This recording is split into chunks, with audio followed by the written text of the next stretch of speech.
ọ̀tọ̀ ni ìfẹ́ àwòdì òkè ìfẹ́ àwádìí tẹ́lẹ̀yẹlé ẹ̀yẹyẹ.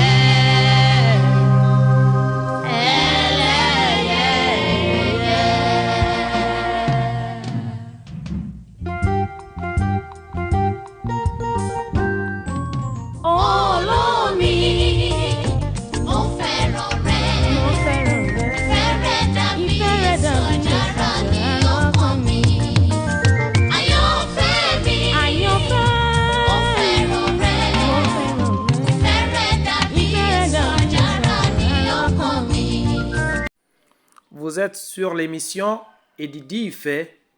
Suivez le prêche qui vous sera présenté par votre frère en islam, Akeoubeou Omaïmessoula. أعوذ بالله من الشيطان الرجيم. بسم الله الرحمن الرحيم. يا أيها الناس اتقوا ربكم الذي خلقكم من نفس واحدة وخلق منها زوجها وبث منهما رجالا كثيرا ونساء واتقوا الله الذي تساءلون به والأرحام إن الله كان عليكم رقيبا وآتوا اليتامى أموالهم ولا تتبدلوا الخبيث بالطيب ولا تأكلوا أموالهم إلى أموالكم إنه كان حوبا كبيرا وإن خفتم ألا تقسطوا في اليتامى فانكحوا ما طاب لكم من النساء مثنى وثلاث ورباع فإن خفتم ألا تعدلوا فواحدة أو ما ملكت أيمانكم ذلك أدنى ألا تعولوا وآتوا النساء صدقاتهن نحلة فإن طبن لكم عن شيء منه نفسا فكلوه هنيئا مريئا. الحمد لله والصلاة والسلام على رسول الله وعلى آله وأصحابه وجميع ما والاه. Louange à Allah par essence et par excellence. Louange à Allah par la louange de qui commence tout message. Louange à Allah, le tout miséricordieux, le très miséricordieux. Louange à Allah, l'ubiquiste, l'incommensurable, le digne d'être loué, le digne d'être glorifié, le digne d'être sanctifié, le digne d'être magnifié, l'unique dans sa seigneurie, l'absolu dans sa déité. Oh, qu'il mérite nos actions de grâce, qu'il s'y a l'adoration.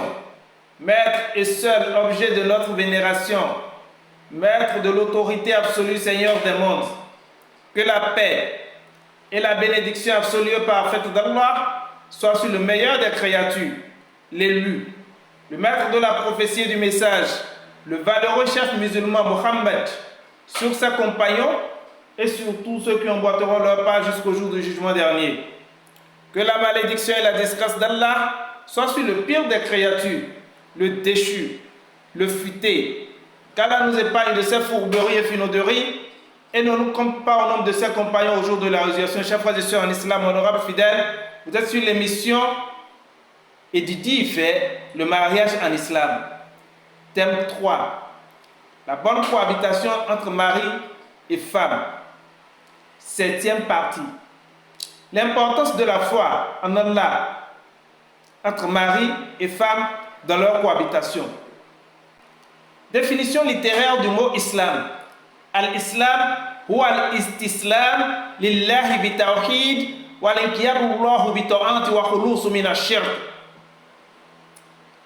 L'islam, c'est la soumission à Dieu par le monothéisme et les croyances envers Dieu par l'obéissance et l'abstention du polythéisme. La définition spirituelle du mot islam. Umar bin al-Khattab radiyallahu anhu a rapporté un jour où nous étions assis autour de l'envoyé de Dieu sallallahu alayhi wa sallam. un homme apparut aux habits d'une blancheur éclatante, aux cheveux très noirs, et on ne distinguait sur lui aucune trace de voyage, et aucun de nous ne le connaissait. Il vint s'asseoir en face du prophète sallallahu alayhi wa sallam. En appuyant ses genoux contre les siens, il lui dit: Ô Mohammed, parle-moi au sujet de l'islam. Il lui répondit: l'islam consiste à témoigner qu'il n'y a d'autre divinité que Dieu, Allah, et que Mohammed est l'envoyé de Dieu, de s'acquitter de la prière, de verser la zakat, de jeûner le mois de Ramadan et d'accomplir le pèlerinage à la maison sacrée. Tu dis vrai, dit l'homme. Omar ajouta: nous fûmes étonnés, comme il l'interroge et le croit. Puis l'homme reprit: qu'est-ce que la foi? Il lui répondit: c'est croire en Dieu, en ses anges, en ses livres, en ses envoyés, au jour dernier, et de croire à la prédestination portant sur le bien et le mal. Tu dis vrai, dit l'homme. Qu'est-ce que l'ihsan? C'est, dit le prophète sallallahu alayhi wa sallam, d'adorer Dieu comme si tu le vois. Même si tu ne le vois pas, lui certes, il te voit. Informe-moi, demanda l'homme de nouveau, au sujet de l'heure suprême. L'interroger, répondit-il, n'est pas plus informé que celui qui interroge. Informe-moi alors au sujet de ces prodromes. C'est quand la servante engendrera sa maîtresse. Et tu verras les nu-pieds, les sans-vêtements, les indigents, les pâtres de moutons se vautreront dans les constructions élevées. L'homme partit, ajouta Omar. Je restais un moment silencieux et le prophète sallallahu alayhi wa sallam me dit: ô Omar, connais-tu qui m'interrogeait? Il lui répondit: Dieu et son envoyé sont les plus informés. C'était Gabriel, dit-il, qui est venu vous apprendre votre religion. Chers frères et sœurs en islam, honorables fidèles, de cette définition de l'islam, il va sans dire que la foi est le socle et le point culminant autour duquel gravitent toutes les réalités islamiques. En revanche, le développement de ce thème, pas des moindres, ne va pas se susciter certaines interrogations. Dans ce monde d'aujourd'hui qui parle sur une trilogie où les mots s'affrontent: islam, foi et tradition. L'islam que nous pratiquons aujourd'hui n'a-t-il pas perdu ses lettres de noblesse? Comment se porte notre islam aujourd'hui? Deuxième interrogation. Pouvons-nous prétendre avoir une quelconque foi islamique en nous recourant chaque fois et toutes les fois à la sorcellerie, aux devins, aux thaumaturges, aux occultistes, aux cartomanciens et j'en passe? Troisième interrogation. De fait, toutes ces pratiques sont les réalités de chez nous et valorisent notre culture africaine. On a été élevé et éduqué dans ces coutumes. Est-il possible de pratiquer l'islam sans nous référer à cela? Quatrième interrogation. Que signifie la mécréance en islam et quelles sont ses conséquences dans notre religion? Cinquième interrogation. Avec quel type de foi devrions-nous pratiquer l'islam pour que notre religion soit recevable et agréée par Allah Azza wa Jal? Sixième interrogation. La foi convaincue en Allah et en son messager ainsi défini, est-elle nécessaire dans une vie de couple? Septième interrogation. Eu égard à tout ce qui précède, avons-nous besoin d'un quelconque retour à la repentance pour parfaire notre religion? Les frères et sœurs en islam, honorables fidèles, partons du général pour aboutir au particulier. Si les affres de la mécréance détruisent aujourd'hui nos foyers, c'est parce que nous en souffrions cruellement depuis le foyer parental. Revenons maintenant à la première interrogation. L'islam que nous pratiquons aujourd'hui n'a-t-il pas perdu ses lettres de noblesse? Comment se porte notre islam aujourd'hui? Le prophète sallallahu alayhi wa sallam, à travers l'interrogatoire de l'archange Gabriel, nous a expliqué de façon ramassée la quintessence même de notre religion. il a parlé de la foi convaincue en Allah et en son messager. Il a parlé des 6 piliers de la foi. Il a parlé des 5 piliers de l'islam. Il a parlé d'Al-Ihsan. Il a aussi parlé des 6 précurseurs de l'heure suprême. L'analyse et l'interprétation de ce hadith nous permettront de connaître l'état actuel de notre religion. Mes frères et sœurs en islam, honorables fidèles, la foi est le socle même de la religion islamique. C'est à travers une bonne foi qu'on pourrait prier Allah et être exaucé. C'est avec une foi convaincue qu'on pourra faire une zakat agréée par Allah. C'est avec une foi convaincue que notre hajj pourrait être accepté. C'est une foi convaincue qui nous oblige à croire en la prédestination. C'est une foi convaincue qui nous fait vivre al-ihsan dont nous parle ici le prophète sallallahu alayhi wa sallam. C'est la foi convaincue et la crainte du Très-Haut qui conduit au respect scrupuleux des injonctions d'Allah et de la sunna du prophète sallallahu alayhi wa sallam. C'est avec une foi convaincue qu'on va comprendre que ce malheur qui est en train de nous arriver vient d'Allah azza wa jal. Et puisque nous croyons en la prédestination, on pourrait donc l'accepter sportivement. Dès lors que la foi est biaisée ou laisse à désirer, la recevabilité de nos actes de dévotion est incertaine et Allah pourrait même les rejeter. La soumission totale, l'abstinence à l'associationnisme et le monothéisme qui originalise ici l'islam, selon sa définition littéraire, nous ne l'observons plus aujourd'hui dans nos pratiques religieuses. Acceptons la réalité dans sa triste laideur, chers frères et sœurs en islam. Prenons par exemple la foi en la prédestination portant sur le bien et le mal, dans les 6 piliers de la foi. La simple mécréance en la prédestination nous conduit tout droit à une avalanche de péchés et même au shirk, c'est-à-dire la mécréance. Qu'un malheur vous arrive, vous refusez de l'accepter, oubliant que la vie est faite de haut et de bas, de bien et de mal. Et on va tout de suite consulter les devins, les thaumaturges, les christianismes célestes, etc.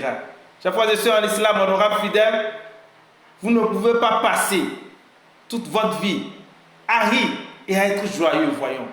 Dieu va exprès tuer votre enfant, votre femme, votre mari, votre père, votre mère, des personnes qui vous sont très chères pour vous éprouver. Alors que vous étiez à un échelon de respectabilité ou à un piédestal enviable, il va subitement vous faire chuter de cet échelon et vous appauvrir pour jauger votre degré de foi. Il ne va pas vous donner d'enfant après 10, 15 ou 20 ans de vie commune avec votre épouse ou votre époux. Il veut juste voir votre degré de foi. Ces messagers et leurs adeptes ont subi pire que vous. Et pourtant, ils ont tenu bon. Ça ne les a pas conduits au shirk.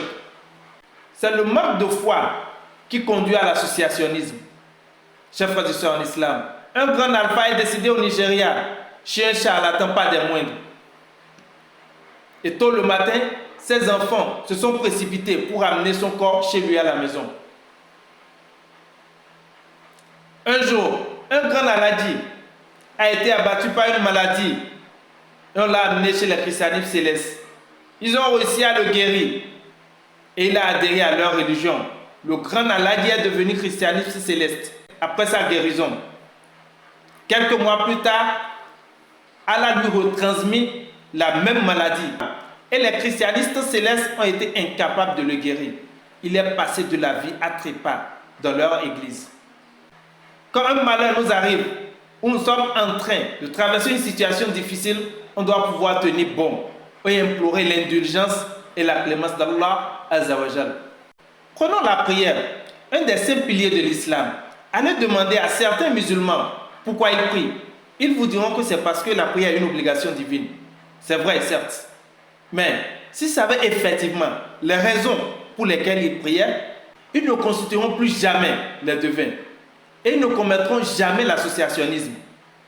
Demandez à certains musulmans la signification des invocations qu'ils font à la genuflexion, à la prosternation et en position assise dans leur prière. Demandez-leur la signification de la Fatiha qu'il récite 5 fois par jour dans l'accomplissement des prières quotidiennes, 95% de ceux qui n'ont pas fait l'étude arabe ne les connaissent pas, ou du moins seront incapables de vous les translater dans leur langue maternelle. Ça voudrait dire qu'ils ne comprennent pas ce qu'ils récitent dans leurs prières. Quelqu'un qui maîtrise toutes ces prières et invocations-là, et sait pourquoi il prie, ne commettra jamais l'associationnisme, qui plus est l'idolâtrie, croyez-moi. Chers frères et sœurs en islam, honorables fidèles, nous prions parce que c'est une obligation divine. Et la prière fait partie des 5 piliers de l'islam, mais aussi et surtout pour obtenir des faveurs auprès d'Allah subhanahu wa ta'ala. Je nous exhorte à acheter la citadelle du musulman pour connaître et comprendre les significations de toutes les invocations que nous employons dans nos prières quotidiennes et à méditer sur chacune d'elles. Vous comprendrez que vous n'avez plus besoin des devins et des thaumaturges pour réussir dans votre vie. Chers frères et sœurs en islam, honorables fidèles, prenons al-ihsan, dont nous parle ici le prophète sallallahu alayhi wa sallam. Est-ce qu'on le vit aujourd'hui? Adore Dieu comme si tu le voyais. Même si tu ne le vois pas, lui certes te voit. L'adoration dont il est question ici, ce n'est pas seulement la prière, le jeûne, le hajj, la zakat et la foi sincère. C'est aussi le comportement. Chers frères et sœurs en islam, honorables fidèles, en commettant l'adultère, la fornication, en lançant des sortilèges, des maléfices à l'enfant de ta co-épouse, en bloquant ton jeune frère mystiquement, parce que ton devin t'aurait dit que son aura va briller que le tien, en bloquant les enfants de tes frères mystiquement, parce qu'ils brillent à l'école pour empêcher leur évolution, en essayant chaque fois d'empoisonner ton mari pour le tuer et continuer ta vie adultérine, en mettant des sortilèges dans sa nourriture pour l'avertir et faire de lui ta marionnette. Est-ce que tu réalises que Dieu te voit? Allahu yaroka. Même si tu ne le voyais pas, lui ça tu te vois. Allah dit dans le glorieux Coran, Inna salata tanha anil fahsha'i wal munkar. La prière certes vous éloigne de la turpitude et du blâmable. Coran 29, verset 45. En outre, nos actes de dévotion, nos actes d'adoration et de dévotion, en outre, nos actes d'adoration et de dévotion que nous accomplissons aujourd'hui, est-ce que nous les faisons avec la crainte d'Allah et pour lui plaire? La zakat, les sacrifices et l'aumône que nous faisons aujourd'hui, est-ce que nous les donnons par pure piété et pour plaire à Allah Azza wa Jal, ou nous l'offrons avec un esprit ostentatoire pour plaire à X, Y, ou pour être en grâce auprès de Tartampion? Allah Azza wa Jal nous dit dans le glorieux Coran, Ba'a'udhu billahi minash shaitanir rajim wa ma taf'alu min khairin ya'lamuhu Allah wa tazawwadu fa inna khayra zadi taqwa wattaquni ya ulil albab. Coran 2, verset 197. Et le bien que vous faites, Allah le sait. Et prenez vos provisions, mais vraiment, la meilleure provision est la piété. Et redoutez-moi, ô doué d'intelligence. Coran 2, verset 197. C'est les enfants d'aujourd'hui même qui réclament le gris-gris à leurs parents depuis leur enfance. Imaginez une fille de 11 ans qui demande à son père ou à sa mère de dire à Baba ou à son devin de lui faire quelque chose pour qu'elle réussisse à son CEP. C'est l'éducation que vous lui avez donnée depuis sa tendre enfance. Et c'est ce qu'elle vous a vu faire. Croyez-moi, les vrais musulmans, lorsque leurs enfants leur demandent la simple contribution scolaire, ils disent, prends ton tapis, fais 2 rakats, demande à Allah de nous aider, ou bien demande à Allah de nous aider à te payer cette contribution-là. Et n'oublie pas d'invoquer Allah à ce sujet, après chaque prière quotidienne. Chers frères et sœurs en islam, mieux, en voulant lui remettre cette scolarité, il n'oublie pas de lui notifier que c'est grâce à sa prière qu'ils ont pu réunir ces sous. Du coup, l'enfant sait que dorénavant, s'il a besoin de quelque chose, il doit d'abord s'adresser directement à Allah subhanahu wa ta'ala. On veut pratiquer l'islam aujourd'hui comme bon nous semble, en associant les sortilèges, la consultation chez les devins, la sorcellerie, le meurtre, la magie, la fornication, l'adultère, l'impolitesse, et toutes sortes de mauvais comportements. On peut pratiquer l'islam dans l'insoumission, dans l'insolence, dans l'anarchie, en foulant aux pieds les injonctions d'Allah et la sunnah du prophète sallallahu alayhi wa sallam. Et ceci avec un orgueil sans pareil. Donc quand même, imbus d'eux-mêmes, le torse bombé, le nez dilaté, les yeux hagards et pleins de glorioles, vont jusqu'à me croire à l'heure suprême, à ses prodromes et au jour du jugement dernier. Ils disent, et quand nous serons ossements et poussière, serons-nous encore ressuscités en une nouvelle créature? Chers frères et sœurs en islam, honorables fidèles. Du coup, on ne sent plus la crainte de Dieu dans le comportement des uns et des autres. On se croit tout permis. On fait la pluie et le beau temps. Dans la désobéissance d'Allah, et chaque tribu, chaque communauté, chaque tradition fait sa loi. N'en déplaise à ce que penseront certains érudits islamiques, n'en déplaise à ce que le prophète sallallahu alayhi wa sallam nous dit dans cette tradition, n'en déplaise aux injonctions d'Allah dans le glorieux Coran. Chers frères et sœurs en islam, honorables fidèles, Allah subhanahu wa ta'ala nous dit dans le glorieux Coran, Ba'da a'udhu billahi minash shaitanir rajim, Innal ladzina kazabu bi ayatina wastakbaru anha la tufattahu lahum abwabus samaa wa la yadkhuluna al-jannata hatta yalija al-jamalu fi sammi al-hayat wa kadhalika najzi al-mujrimin. Allah subhanahu wa ta'ala nous dit, pour ceux qui traitent de mensonges nos enseignements et qui s'en écartent avec orgueil, les portes du ciel ne leur seront pas ouvertes et ils n'entreront au paradis que quand le chameau pénètre dans le chasse de l'aiguille. Ainsi rétribuons-nous les criminels. Coran 7, verset 40. Par ailleurs, Allah subhanahu wa ta'ala nous dit dans le glorieux Coran, Ya ayyuhallazina amanu taqullaha haqqa tuqatihi wa la tamutuna illa wa antum muslimun. Ô vous qui avez cru, craignez Dieu comme il doit être craint et ne mourrez qu'en pleine soumission. Coran 3, verset 102. Chers frères et sœurs en islam, honorables fidèles, voilà schématiquement l'état actuel de notre islam et de notre foi aujourd'hui, avec ses souillures et ses incongruités. On a complètement perdu la boussole. On se cherche dans notre religiosité. On navigue à vue. On a perdu les pédales. On mélange tout avec malheureusement le titre d'Aladja, d'Aladi, de grand alpha, d'imam et de grands musulmans. Chers frères et sœurs en islam, honorables fidèles, pouvons-nous prétendre avoir une quelconque foi islamique en nous recourant chaque fois et toutes les fois à la sorcellerie, aux devins, aux thaumaturges, aux occultistes, aux cartomanciennes? Toutes ces pratiques sont au fait les réalités de chez nous et valorisent notre culture africaine. On a été élevé et éduqué dans cette coutume.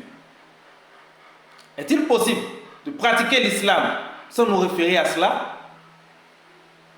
Quelle est en réalité la genèse de ces subterfuges qui ont gangréné l'islam aujourd'hui? Puisque le prophète sallallahu alayhi wa sallam ne l'a jamais enseigné. C'est plutôt à ces épineuses questions que nous allons essayer d'apporter des éléments de réponse dans la prochaine édition de cette émission, si Allah nous prête vie. Et c'est sur elle que je vais devoir prendre congé de vous, sur cette émission que je vous remercie d'avoir suivi. Chers frères et sœurs en islam, honorables fidèles, si vous avez aimé cette vidéo, n'oubliez pas de la liker, de la commenter et de la partager avec vos autres frères. Pensez aussi à vous abonner en cliquant sur la cloche de notification de manière à vous informer sur toutes les autres vidéos publiées sur cette émission. Et Didi fait basé sur le mariage en islam. Pour vous enquérir davantage de l'importance de cette émission, allez plutôt sur YouTube. Tapez et Didi fait 2023. Il vous affichera la liste détaillée de tous les autres parties, aussi bien en version française qu'en version yoruba. Cette émission, le mariage en islam, est un débat assez sensible et très délicat, et nul ne sera de trop pour apporter sa pierre à l'édifice de cette tâche combien noble et exaltante. C'est pourquoi tous vos apports et suggestions pour mieux la conduire sont les bienvenus. Vous pouvez nous contacter sur notre page WhatsApp personnelle plus 229 63 20 11 82. Nous avons spécialement constitué un groupe WhatsApp pour cette émission à l'endroit de ceux ou celles qui sont à la recherche de leur âme sœur. Ils pourront nous contacter à travers ces numéros WhatsApp plus 229 61 57 56 82 ou plus 234 704 458 72 81. pas sérieux et plaisantin, s'abstenir. Nous avons aussi constitué un groupe Facebook à l'endroit de ceux ou celles qui ont des problèmes conjugaux à résoudre ou à exposer pour prendre des conseils auprès des membres du groupe. Ils pourront également nous contacter sur les mêmes numéros. Votre chef frère en islam, Akeoubéou Omaïmesola, choisir avec qui parler de sa vie sentimentale est important. Mais connaître avec qui garder le silence l'est encore plus. À qui veut comprendre, on a besoin de prêche. Car là, nous compte au nombre de ceux qui écoutent sa parole et s'évertuent à la mettre en application de la meilleure manière. Qu'il nous compte au nombre de ceux qu'il préfère, qu'il a choisi. Qu'il guide sur le droit chemin, ceux auxquels il inspire de l'invoquer pour qu'il ne l'oublie pas. Ceux dont il fait ses élus pour qu'il n'adore rien que lui seul. Qu'Allah fasse que la fin de notre vie soit la plus heureuse, l'issue de nos actes la plus fructueuse et nous réserve une bonne place dans les hautes sphères du paradis sans fin.